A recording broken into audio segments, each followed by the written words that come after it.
So this is Alex Wyatt from Portland, Oregon. How old are you? I'm 20 years old, actually. 20 years old? Yep. 2-0. Okay, and we're here. We're here. Hello, Portland! See how loud this gets.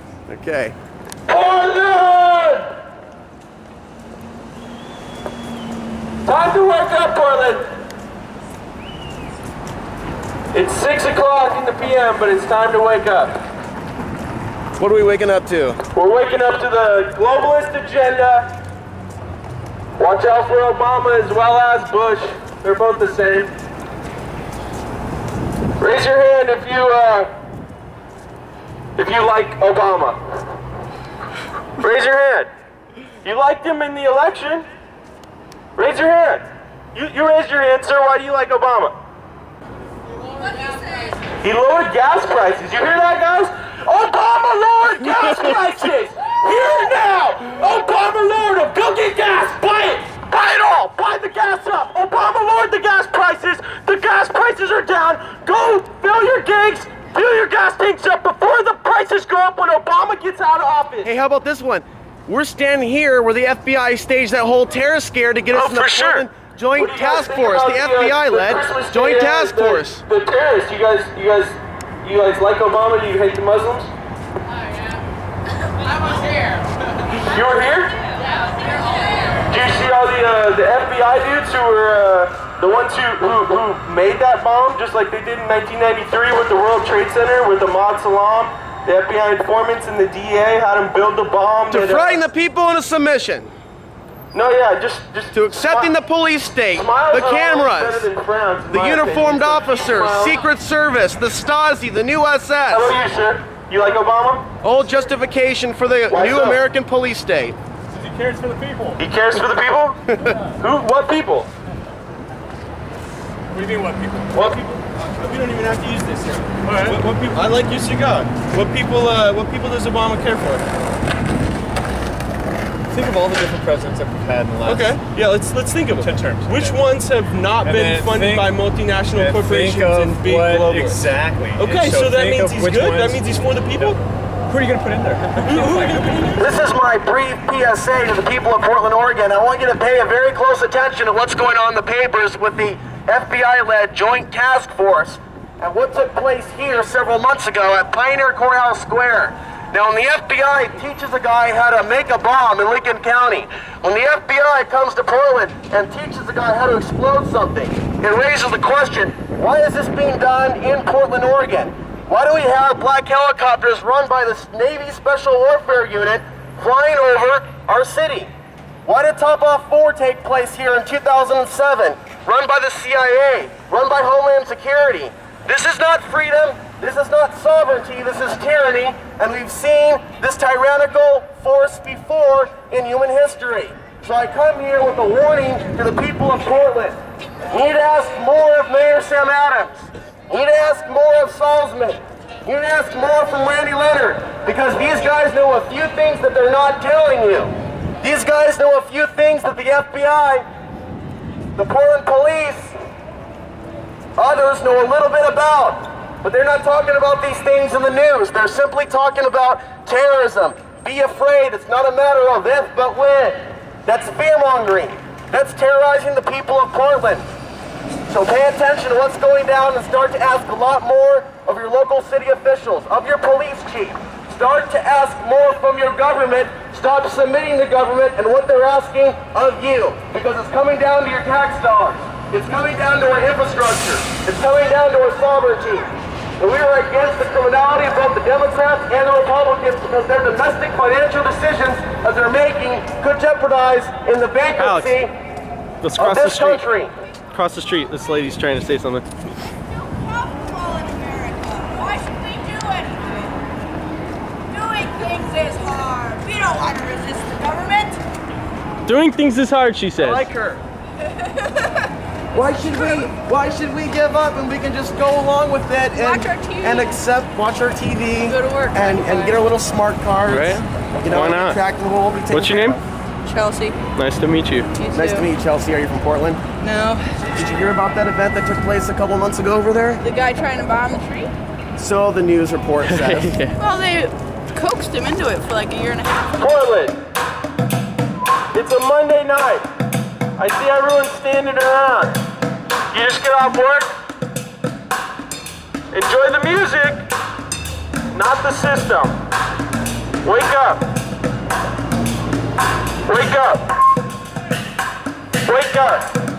I heard somebody waking up. I heard somebody yelling. Wake up to reality, folks! We've become a police state, and your local city officials are in on the take. Say you're mad as hell and you're not gonna take it anymore. Somebody.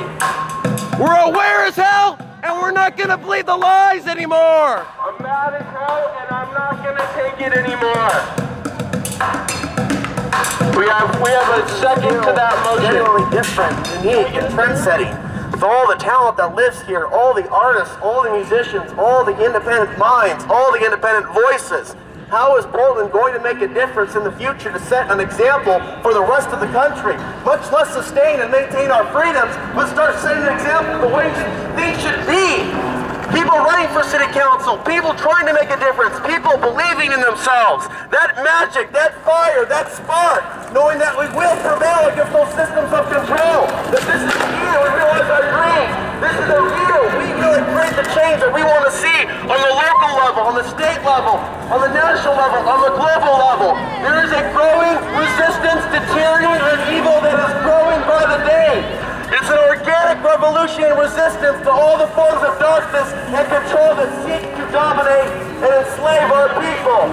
This is the Great Awakening. This is the shift of consciousness, and it's happening all around us and through us. But to maintain the zombie apocalypse mentality, that death is the only thing that awaits us, that pain is the only thing that awaits us, we create our reality based on the thoughts that we have about ourselves and our environment.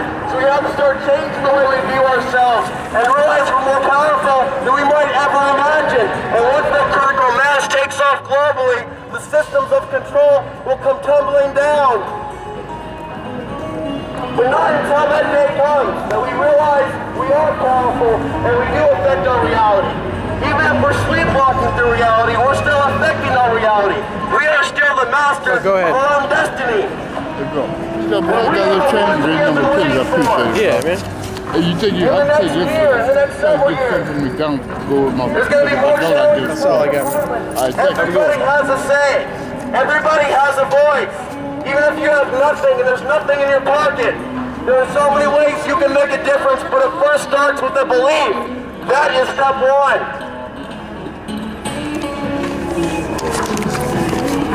Got a lady behind me saying, help with the homeless.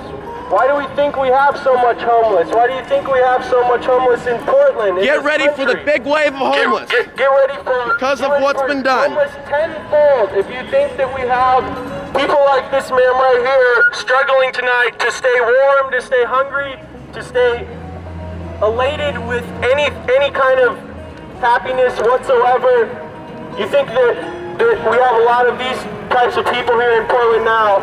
We're gonna get thousands and thousands and thousands and thousands of more of them. Thousands. These are people. Remember that. People. And why are these people being placed into a system that makes them a skid mark on the sidewalk of society? Why do people walk by these people? People, remember, people. Why do people walk by these people without looking them in the eye? Without even recognizing that they're even there? What kind of city are we turning into? Do we even know? Do we even know our neighbors?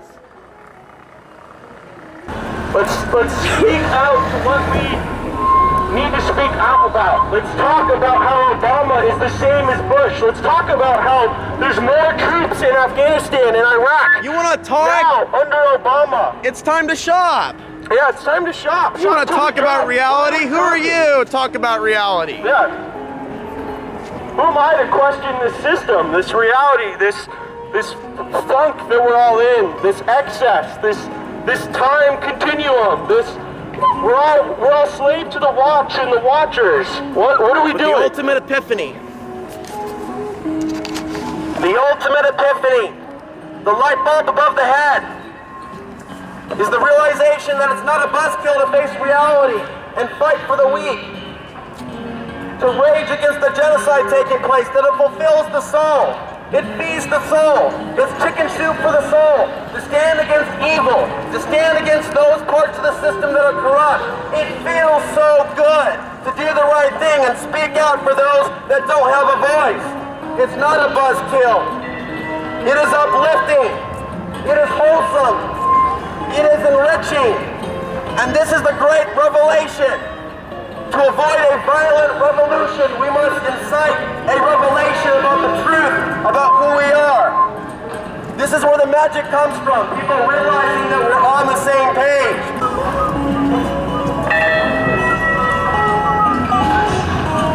Seems like everyone looks like they're lost.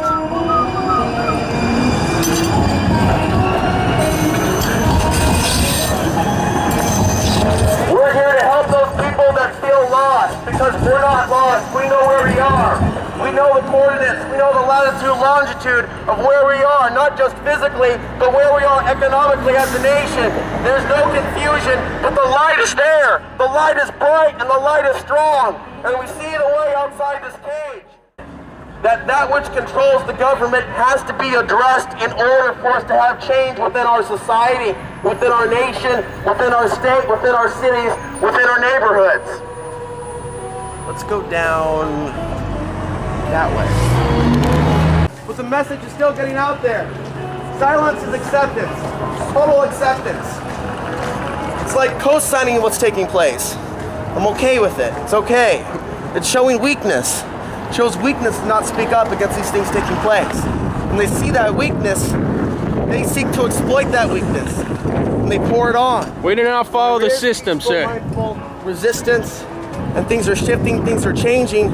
They back off. The way they look at it, these people are going to keep their mouths shut. I mean, why not?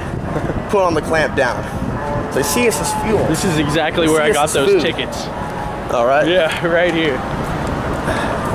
Well, I've been here many times over the years, not recently, but it feels good to be out again despite how bone-chilling cold it is. Yeah, it is pretty chilly. My hands are like numb right now. The thing's blinking. Is the power dead? You're on.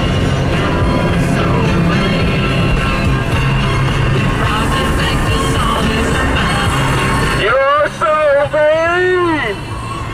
You probably think the president loves you, don't you? Don't you? Saw the theme my camps built. I smiled from ear to ear. Oh yeah, I'm loving the police day and the fact that 9/11 isn't being investigated. Come on, folks. Isn't it fun to be a slave in the new America? Isn't it fun to not even be concerned about Black Hawk helicopters over Portland? You're so vain. You probably think the president loves you. You're so vain. You probably think the president loves you. Don't you? Don't you? But he doesn't. He doesn't love you, folks. Music playing. I love being the slave. They're selling out our country to the communist Chinese. And nobody cared because it's still pouring beer. I love being a slave in the new America. Oh yeah, our shit don't stink living in Portland. During the quiet before the storm. Mayor Sam Adams wears a dress and rides a bike around town. Don't say nothing about the FBI. I love to be a slave. Oh, in the new America, everything is fun. Come on, China, bye-bye. Cause everything's beautiful. Oh, isn't Portland just an island?